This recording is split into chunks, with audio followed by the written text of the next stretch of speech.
Hola, ¿qué tal? Pase bien, soy el padre Rubén Francisco Bellante, es un gusto compartir con ustedes otro capítulo más de Gozo y Evangelio, la alegría de evangelizar. Este programa taller pensado especialmente para catequistas, servidores, evangelizadores, misioneros, agentes de pastoral, que propone dar herramientas concretas para entregar la buena noticia de Jesús, entregar a la misma persona de Jesús, resucitado a través del querigma y la catequesis. Y bueno, yo espero que lo estén disfrutando mucho, que lo compartan con amigos, con familiares, con compañeros también y hermanos de la comunidad, del ministerio, del movimiento, etcétera, ¿no? Y también que lo difundan, que lo promuevan, que me puedan comentar cómo les va yendo con estos subsidios, si les va ayudando de esta manera un tanto novedosa, porque también esto se sube a las redes sociales y ustedes lo pueden compartir en cualquier momento de la jornada o de la semana, lo pueden volver a escuchar, escucharlo por partes, tomar apuntes, tomar notas. Esta es la idea, ¿no es cierto? Crecer, madurar en la entrega al Señor, a la comunidad iglesia. Bueno, habíamos comenzado en el último programa hablar de las 5 relaciones del discípulo con Dios como Padre, con Jesús como Maestro, con el Espíritu Santo como guía, que vamos a ver hoy, y también con los demás como hermanos y con las cosas con libertad. Así que justamente hoy vamos a comenzar a ver la relación del discípulo con el Espíritu Santo, con la Rúa Santa como guía. Y qué lindo que es entonces poder invocarlo, ven Espíritu Santo. Ven Rúa Santa, ven Padre de los pobres, ven a darnos tus dones, ven a darnos tu luz, ven a acompañar nuestra tarea, nuestra misión como catequista, como evangelizador, como misionero, como agente de pastoral. Ven a poner discernimiento en nuestra mente, fortaleza en nuestra voluntad, equilibrio en nuestra emotividad, apertura y docilidad a la palabra, a las mociones tuyas, Espíritu Santo, Rúa Santa, equilibrio en la relación con los hermanos, es decir, ese equilibrio que da la caridad, el respeto mutuo, la valoración, la gratitud también por los hermanos que nos acompañan en la misión. Ven, Espíritu Santo, ven a través de la poderosa intercesión del corazón inmaculado de María. Amén y amén. Así que bueno, entonces el discípulo, su relación con el Espíritu Santo como guía. Claro, estamos animados por el Espíritu Santo, sin lugar a dudas. El Espíritu que engendró a Jesús y lo ungió con poder, capacitándolo para realizar su ministerio. El Espíritu, por ser la fuente de la vida, nos unifica en Cristo Jesús, participándonos el mismo ser que el Maestro. Nos impulsa con la misma fuerza que a Jesús y nos comparte sus mismos sentimientos, criterios y valores. Él es precisamente quien nos autoriza como discípulos y nos transforma en maestros a imagen y semejanza de Jesús. Dice 2 Corintios 3, 18, ¿no? Nos vamos transformando en esa misma imagen cada vez más gloriosos conforme a la acción del Espíritu que es Señor. El Espíritu Santo interioriza la ley en nuestros corazones para que las órdenes y los mandatos del Maestro no se conviertan en un legalismo ni nosotros caigamos en el fariseísmo. Él produce en nosotros no solo la capacidad para cumplir la voluntad de Dios, sino para quererla, identificando nuestra voluntad con la suya. Leemos en Filipenses 3:13, Él produce en nosotros el querer y el obrar según su voluntad. Por otro lado, el Espíritu de Cristo resucitado nos hace vivir la filiación divina, punto esencial de todo discípulo de Jesús. No hemos recibido un espíritu de esclavos para recaer en el temor, sino un espíritu de filiación que nos hace exclamar, Abba, papá. Romanos 8:15. El Espíritu Santo revela a Jesús en el corazón del discípulo, dándole testimonio de la verdad completa y le recuerda todas las palabras del Maestro. Es el revelador que hace que la fotografía impresa recobre color, dimensiones y aparezcan las figuras. Hace presente a Cristo hoy en medio de nosotros y hace que las palabras del Maestro no pierdan su eficacia ni su poder. En cuanto al ministerio, convierte al discípulo en apóstol con poder para anunciar la muerte de Jesús y proclamar su resurrección. Equipa a los discípulos en su apostolado con una amplia gama de carismas en orden a la edificación del cuerpo de Cristo. De una manera particular sobresalen los signos que acompañan la proclamación. Él es quien forma la comunidad cristiana y nos hace vivir como cuerpo de Cristo. Los discípulos de Jesús, animados por el Espíritu Santo, viven la unidad del cuerpo de Cristo. El discípulo es poseído por el Espíritu Santo, ha sido marcado como signo de su pertenencia desde que fue bautizado en el nombre del Padre, del Hijo y del Espíritu Santo. Por tanto, está lleno de la fuerza de lo alto, ya que ha sido bautizado, sumergido en el Espíritu, reproduciendo la vida de Jesús que estuvo plenamente poseído por el Espíritu. El discípulo de Jesús ya no se pertenece, sino que ha sido adquirido para otro amo a quien sirve gloriosamente. El discípulo es un poseso del Espíritu que muestra los frutos del Espíritu. Por último, lo más importante, el discípulo de Jesús lleva una relación personal con la tercera persona de la Santísima Trinidad. No lo considera solamente como una fuerza o un poder taumaturgo. No es solo el vínculo de unión entre el Padre y el Hijo, es una persona. El discípulo de Jesús lleva una relación personal con el Espíritu Santo. Esta es la clave de su vida, el motor de su actividad y el secreto de su fecundidad. Además, el discípulo se relaciona con los demás como hermanos. Un discípulo considera hermano a todo ser humano, sin importarle la clase social, el credo, el título social o la función eclesiástica. Por tanto, se siente responsable y solidario de sus hermanos, especialmente de los más necesitados. El discípulo tiene plena conciencia que todos somos hijos del mismo Padre y hermanos de Jesucristo el Señor. Por tanto, nunca se siente superior o mejor que los demás. Pero al mismo tiempo, tampoco sufre ningún complejo de inferioridad, ni se doblega ante todos los signos de poder o valer de este mundo. Sabe que forma un cuerpo donde cada uno tiene su lugar y todos necesitan de todos. Si el pecado original se manifiesta en Caín, que mata a su hermano menor, el fruto de la redención es que el discípulo de Jesús se preocupa precisamente del hermano menor. Sabe que la salvación no es asunto personal, ni menos individualista, sino que vamos juntos en la misma barca y unidos llegamos a puerto, o juntos perecemos. Jesús dio claras instrucciones respecto a la forma de relacionarse sus discípulos. Vamos a ver algunas de ellas. En primer lugar, qué importante que es el perdón, ¿no? De pocas cosas Jesús habló tantas veces y sobre todo lo demostró con su ejemplo, que del perdón a todos los que nos ofenden. Él, sabiendo de qué materia prima habíamos sido hechos, nos habilitó de una herramienta que habíamos de usar continuamente, es el perdón. Perdonar al hermano y pedirle perdón por lo que le hemos ofendido es el pan de cada día del discípulo de Jesús. La gran fuerza que tenemos los cristianos, mucho más poderosa que cualquier bomba atómica, es el poder del perdón, ya que éste reconstruye el mundo, supera abismos y resucita a los que están muertos por el odio. Por esta razón, discípulo que guarda resentimiento para con su hermano y no le perdona de corazón, es una gran contradicción de términos. Se trata no solo de perdonar 7 veces, sino hasta 70 veces 7. Perdonar es sinónimo de liberar. Al perdonar somos libres y hacemos libre al hermano.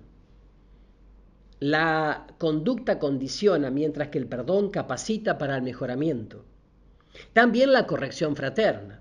Los discípulos son corresponsables uno de los otros.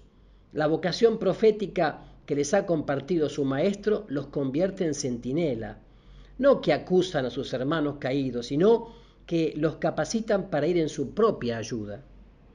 Todos necesitamos de otros que nos ayuden a caminar, corrigiendo las cosas que a veces nosotros no nos damos cuenta que existen.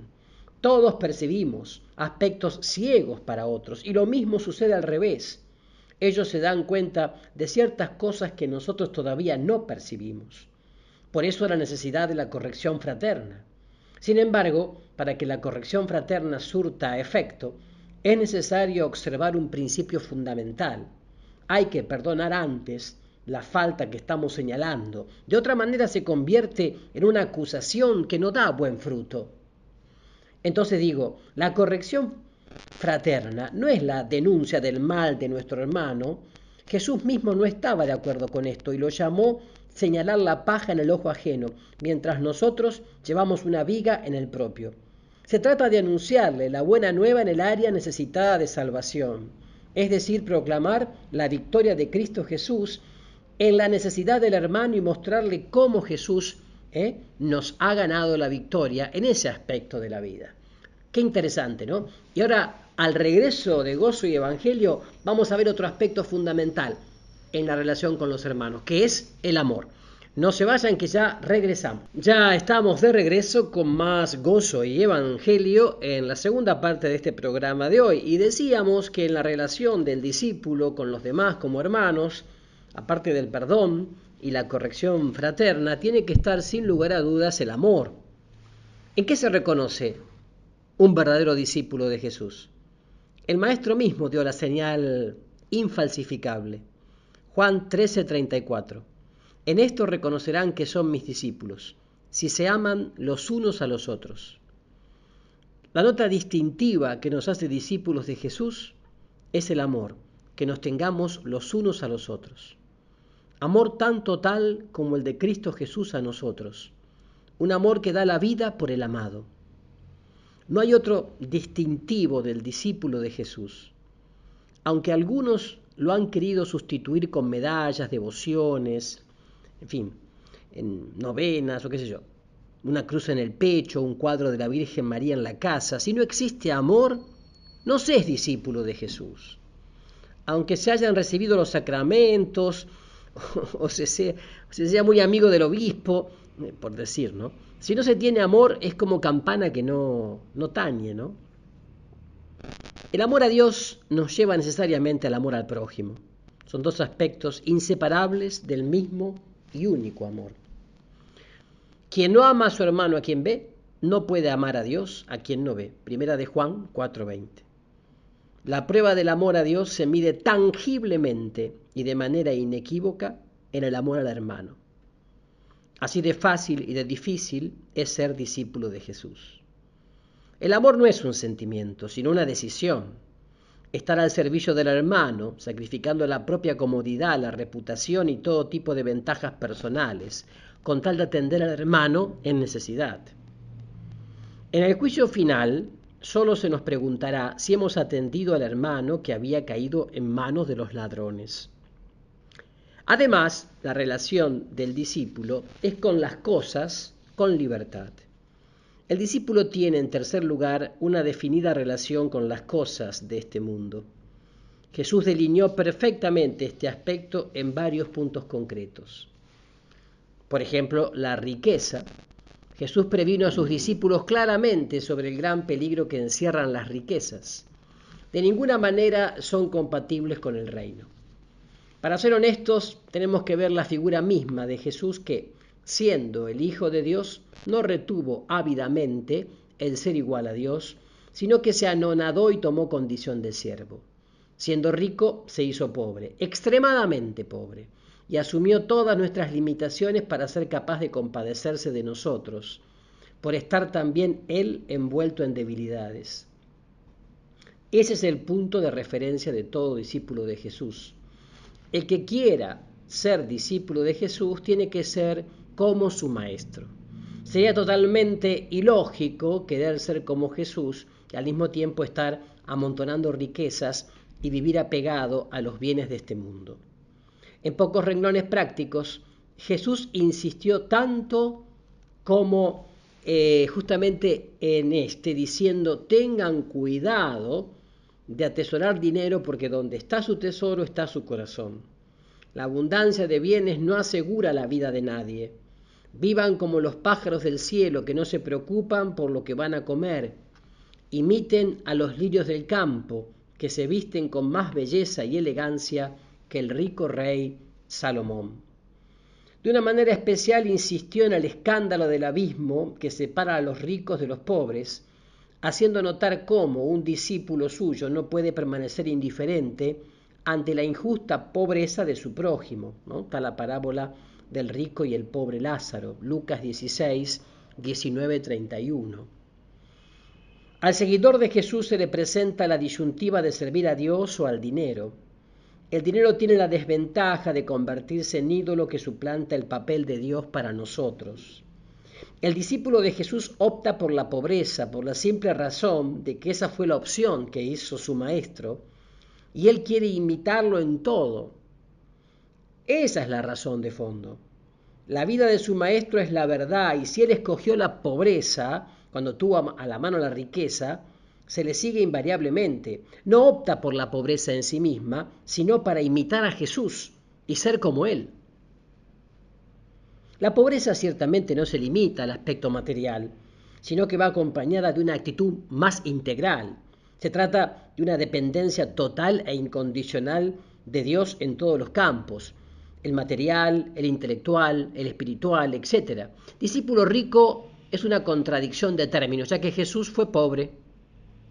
Naturalmente hay diferentes tipos de vocaciones y responsabilidades en la vida.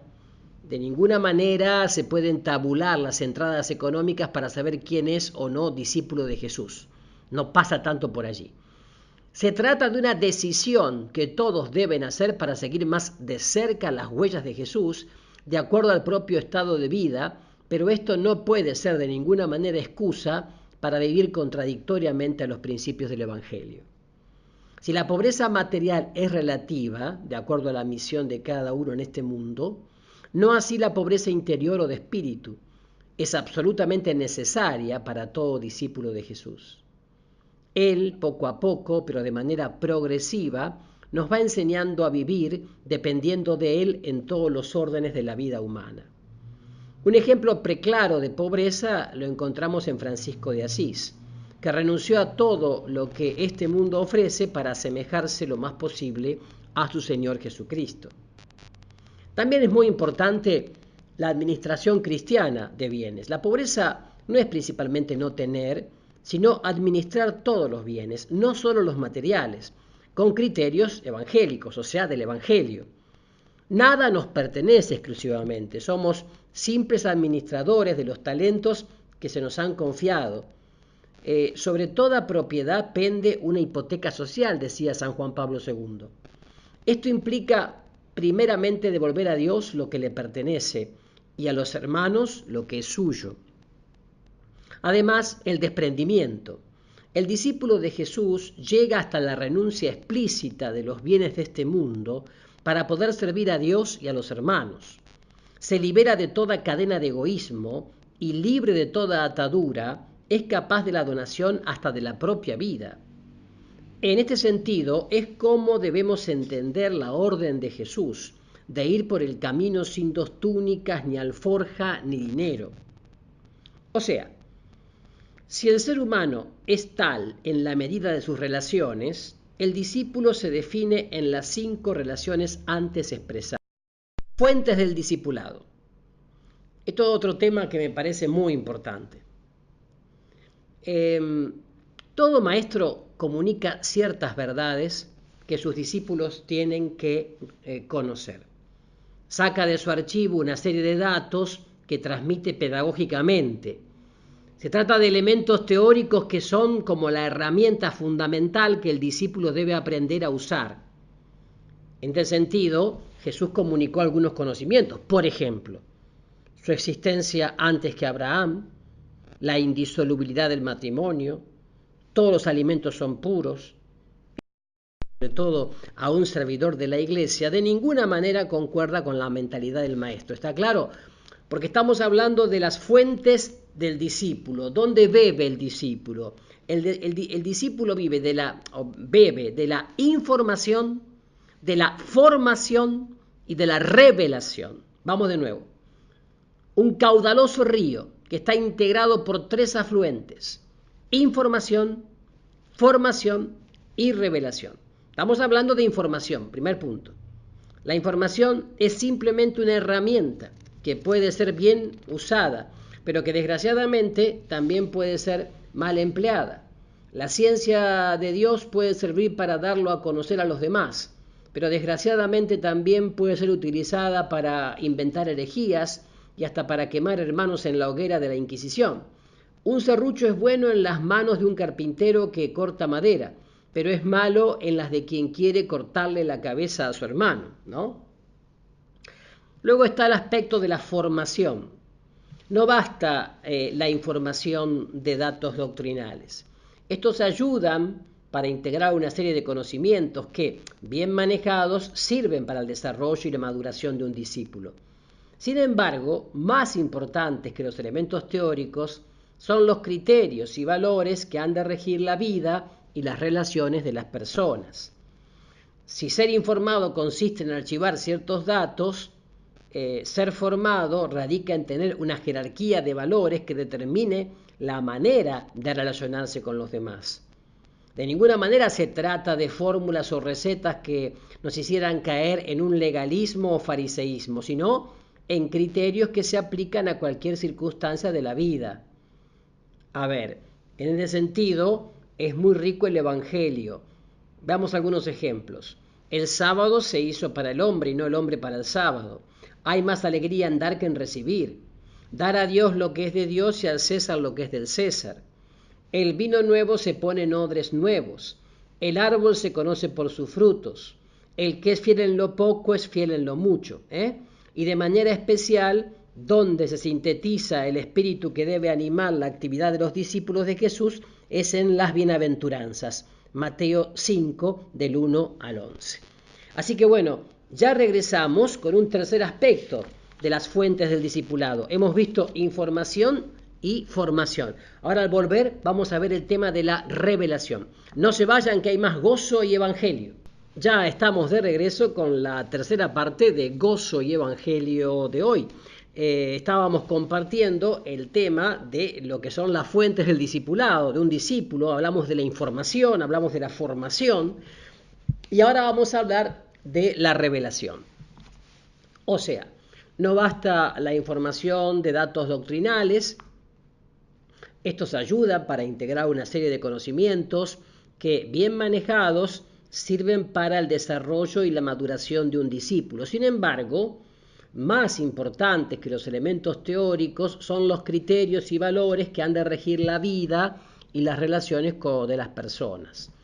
Si ser informado consiste en archivar ciertos datos, entonces, bueno, dijimos, ser formado radica en tener una jerarquía de valores que determine la manera de relacionarse con los demás.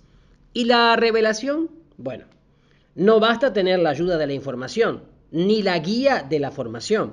Es necesario ser guiados, y no por señales exteriores, sino desde dentro de nosotros mismos. En la vida cristiana tenemos mandamientos que nos informan lo que debemos hacer y evitar. Existen igualmente criterios que se deben aplicar de acuerdo a los casos particulares. Sin embargo, también es necesaria la revelación del Espíritu que nos guíe en momentos específicos. Jesús se refería precisamente a ello cuando decía en Mateo 10, 19, 20, cuando los lleven a los tribunales para entregarlos, ni se preocupen de lo que van a responder.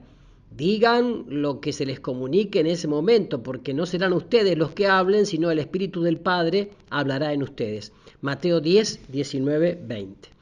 Por eso San Pablo escribía a la comunidad de Éfeso, 1, 17, Efesios 1, 17, 19. Dice que el Dios de nuestro Señor Jesucristo, el Padre de la gloria, les conceda espíritu de sabiduría y revelación para conocerle perfectamente, iluminando los ojos del corazón, para que conozcan cuál es la esperanza a la que han sido llamados, cuál es la riqueza de la gloria otorgada por Él en herencia y cuál la soberana grandeza de su poder para con nosotros.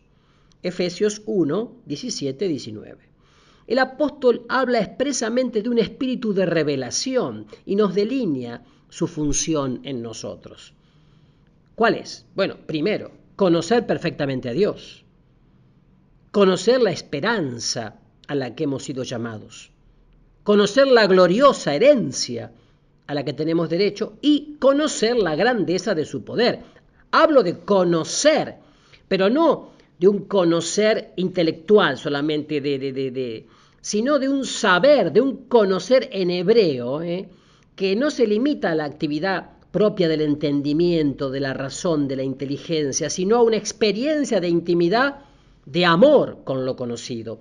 Curiosamente, este verbo se usa para referirse a las relaciones amorosas de una pareja. Por eso, precisamente, la vida eterna consiste en conocer al Padre y a su enviado Jesucristo. Juan 17:3.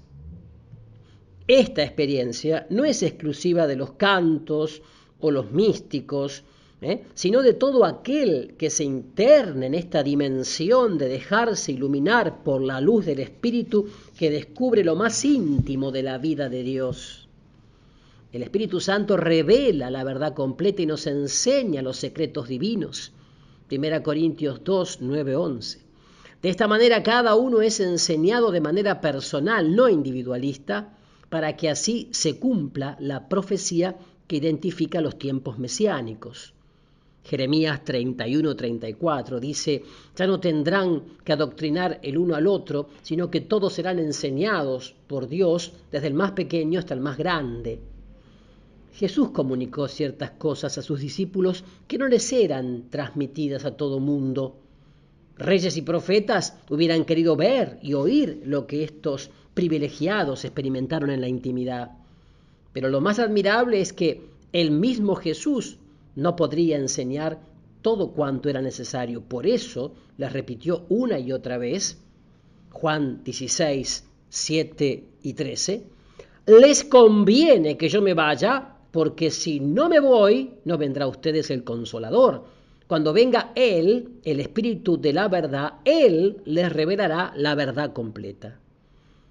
Ni Jesús comunicó todo a los suyos. Era necesario el revelador que descubriera a los discípulos los secretos de Dios. Es decir, hasta el mismo Jesús dejó una tarea pendiente que no podía ser contenida en sus palabras, gestos y enseñanzas.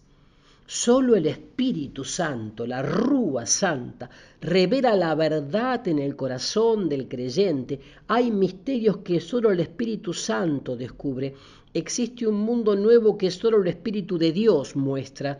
El Maestro interior enseña lo que nadie puede hacer. Así, conviene que nos preguntemos muy sinceramente: ¿qué cosas me ha enseñado el Espíritu Santo? ¿Podría precisar alguna experiencia del Espíritu que ha determinado mi vida? ¿Soy testigo de lo que he visto y oído o un simple repetidor de lo que otros me han contado? ¿De veras soy una carta original del Espíritu Santo o soy una mera fotocopia?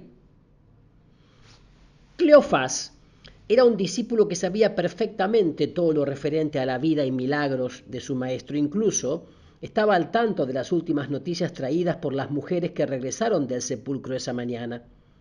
Podía, como lo hizo, impartir una cátedra de cristología, al mismo Jesús. Sin embargo, todavía no conocía experiencialmente la resurrección de Jesús. Pero en cuanto se le reveló, su corazón ardió y regresó inmediatamente a Jerusalén. Se había convertido de repetidor en testigo. Por otro lado, debemos tener en cuenta esto mismo al guiar a otros en la vida del Espíritu, enseñarles que no les vamos a enseñar todo porque existe un caudal inédito que solo el Espíritu revela a quienes se abren a su soplo inspirador. Incluso tendremos que callar para que el Espíritu hable, irnos para que Él venga. No basta con que enseñemos la verdad, ni siquiera es suficiente el testimonio. Es necesario que los demás vivan su propia experiencia. La tarde del domingo de resurrección, Jesús se apareció radiante a 10 de los suyos que estaban escondidos en el cenáculo. Poco después ellos transmitieron vivamente su experiencia a Tomás, que acababa de regresar. Sin embargo, al apóstol no le bastó que ellos le contaran la aparición que habían tenido. Para él no era suficiente escuchar una decena de veces la misma historia. Él tenía derecho a una revelación como los demás y, digamos así, lo logró, entre comillas, 8 días después, por pura gracia. Las experiencias místicas deben ser un elemento normal de la vida del discípulo de Jesús. Pero la experiencia mística no significa volarse o quedarse en sentir bonito, emocionalismos o, lo que es peor, puros efectos concomitantes. No. Por sus frutos los conocerán. Si hay experiencias místicas que el Señor regala, tiene que haber, evidentemente, un crecimiento. Y por sus frutos los conocerán, no por otra cosa. No por otra cosa. No por los efectos concomitantes. No. Entonces digo, las experiencias místicas no están reservadas para los santos, sino para todo aquel que tenga oídos para oír y tiempo para invertir en la intimidad con Dios. Ahí está. Ciertamente existe el riesgo de caer en un puro sentimentalismo, en un puro iluminismo. Es verdad, y se da, sí, claro que se da. Pero digo, ¿acaso no es más peligrosa la anemia espiritual por no alimentarse de estas experiencias del espíritu? El miedo a la cizaña nunca debe conducir a arrancar el trigo. Por eso, como conclusión, la información se asemeja, por ejemplo, al mapa de París, donde podemos darnos cuenta por dónde serpentea el río Sena, localizar la Torre Eiffel y orientarnos por las grandes avenidas. La revelación sería como adentrarnos a la capital francesa y quedar fascinados por sus museos, pasear por la avenida de los Campos Elíseos y cenar en uno de sus famosos restaurantes. A través de la información conocemos el menú, por la formación decidimos lo que debemos comer, pero es solo a través de la revelación cómo podemos gustar del alimento. Ahí está. La información se dirige a la cabeza, la formación a las motivaciones y la revelación al corazón. En la información, el papel más importante lo juega el maestro. En la formación, el discípulo. Y en la revelación, el Espíritu Santo. ¿Qué les parece? Bien, ¿no? Pero todavía hay mucho más, porque al regreso de Gozo y Evangelio, veremos la metodología aplicada por Jesús con sus discípulos. Así que no se vayan, que ya regresamos con más Gozo y Evangelio de hoy. Y ya estamos de regreso con la última parte de Gozo y Evangelio de hoy, la alegría de evangelizar. Y vamos a ver un poquito el tema de la metodología de Jesús. Jesús tenía una gran empresa y necesitaba preparar su personal con los criterios y valores adecuados.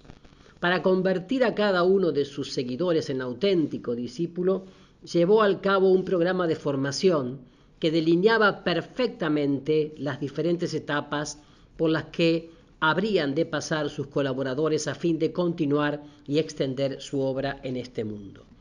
El proceso que Jesús planeó para formar a sus primeros seguidores es el mismo que sigue usando para moldear a todos sus discípulos. Así como el candelabro que estaba en el templo de Jerusalén tenía 7 lámparas, así también son 7 las luces que nos iluminan en este itinerario. Estos elementos los encontramos expuestos en lo que bien podríamos llamar el testamento pastoral del Maestro. Y estos 7 elementos son: primero, tomó el pan en sus manos; segundo, lo bendijo; tercero, lo partió; cuarto, lo repartió; quinto, y les dijo: esto es mi cuerpo; sexto, coman todos de él; y séptimo, hagan esto en memoria mía. Vamos por parte. Tomó pan en sus manos.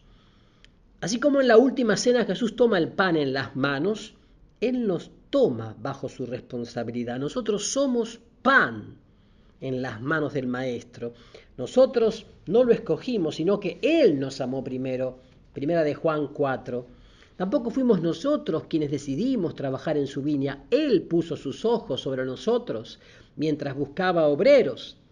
Al elegirnos, el Señor toma en sus manos para formarnos a su imagen y semejanza. Solamente a su lado se moldean sus discípulos. El centro de formación no es un aula académica ni un campo de práctica, sino las manos del Maestro. Jeremías 18:6 dice: como el barro en manos del alfarero, así son ustedes en mi mano, casa de Israel. El relato del Génesis nos cuenta que Dios tomó barro en sus manos y comenzó a modelar al hombre.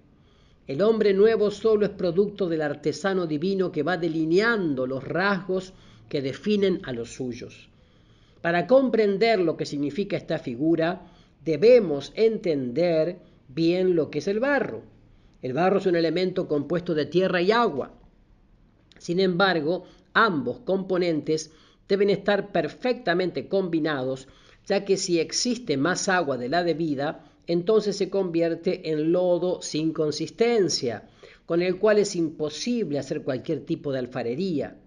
Si por el contrario le falta agua, la tierra se endurece tanto que no es posible moldearla.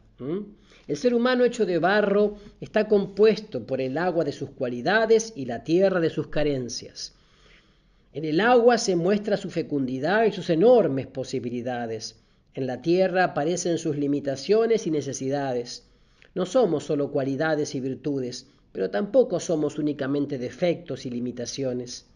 Ambos elementos constituyen un binomio perfecto que no se puede separar sin desgarrar la esencia del ser humano. Dios tiene en cuenta estos dos elementos y los trabaja siempre juntos. Nuestras cualidades y limitaciones son la materia prima con la que Él hace un vaso nuevo. Todo entra en su plan. Ni nuestras cualidades son las que instauran el reino de Dios, como tampoco nuestras limitaciones pueden impedir que éste se realice. Que nuestras virtudes no son suficientes lo vemos claramente en Moisés cuando leemos Éxodo 32 del 7 al 11. Nadie mejor que el hijo de la hija del faraón por su cultura y preparación para sacar de Egipto al pueblo oprimido. Sin embargo, tuvo primero que renunciar a estas cualidades, huyendo al desierto de Madián, dejando la casa de Faraón con todos sus privilegios, y hasta después, y solo después, llegó a ser un instrumento útil en la liberación del pueblo. Gracias a esta dura experiencia de despojo, Moisés tuvo siempre bien claro que la obra era de Dios y no de hombre alguno. Por eso, cuando después de la apostasía del Sinaí Dios le dijo: baja porque tu pueblo, el que tú sacaste de Egipto, ha pecado, Moisés le respondió claramente: ese pueblo ni es mío ni yo lo liberé, fuiste tú mismo quien lo sacaste de la esclavitud. Éxodo 32 del 7 al 11. Por otro lado, nuestras debilidades no son excusa, ni nuestras limitaciones son razón suficiente para que Dios detenga su plan. Nuestra flaqueza nunca será más grande que su poder. Dios no puede depender de nosotros, ni menos de nuestros defectos. Moisés, al mismo tiempo, es un ejemplo de ello. Cuando fue llamado para liberar a los hebreos de la esclavitud, exclamó: pero, ¿quién soy yo para ir delante del faraón si ni siquiera sé hablar bien, porque soy tartamudo? Dios le contestó: yo estaré contigo y te enseñaré lo que tienes que decir. O sea, la incapacidad humana no es obstáculo suficiente para que Dios interrumpa su acción salvífica. Cuando en nuestra vida tenemos agua de sobra, es decir, estamos muy confiados en nuestras cualidades, creyendo que somos capaces de cumplir la misión encomendada, entonces el Señor se encarga de echarnos un poquito de tierra para que seamos barro y no lodo. Es distinto. Si por el contrario solo miramos la tierra de nuestro pecado y el polvo de nuestra incapacidad, entonces el Señor nos da agua viva para aflojarnos y podernos usar, libres de cualquier complejo de inferioridad o de cualquier complejo de culpa. Lo importante de esta primera etapa es que antes de trabajar para el Señor nos trabaja. Qué lindo que es eso, ¿verdad? Qué lindo. O sea, para trabajar por el Señor, antes hemos de ser trabajados por Él. Para servirlo, antes hemos de ser servidos. Nadie puede ser instrumento de liberación si antes no ha experimentado la libertad. Antes de predicar el amor de Dios, debemos experimentarlo personalmente. Para poder afirmar que el Señor salva, debemos haber sido salvados en áreas concretas de nuestra vida.